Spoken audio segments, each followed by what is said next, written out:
I am the Tofu Golem. Please enjoy the video. In this video, I will show how to set up Hotkey updated.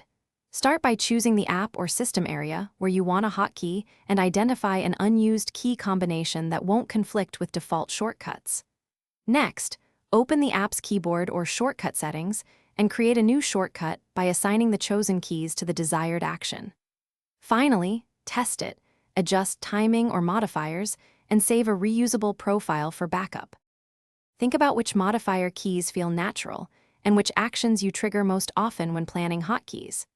Aim for combinations that are comfortable to press repeatedly without causing strain, and keep similar tasks grouped by modifier set to build muscle memory.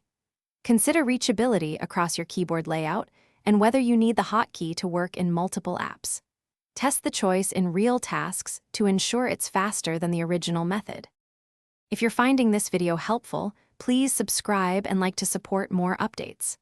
Quick recommendation: the Owala water bottle is great for staying hydrated during long setup sessions, with a durable design that's easy to carry to your desk or studio. Check the description for the link and other deals so you can grab one if you want. Thanks for the support. Now let's get back to the video. Open the application or operating system preferences and navigate to keyboard or shortcut settings where hotkeys are defined. Create a clear, descriptive name for the shortcut, then assign the chosen key combination to the precise command or macro you want automated. Save the change and immediately run the workflow to confirm it triggers reliably. If it misfires, tweak modifiers or timing, then export or back up the configuration for reuse. Thanks for watching.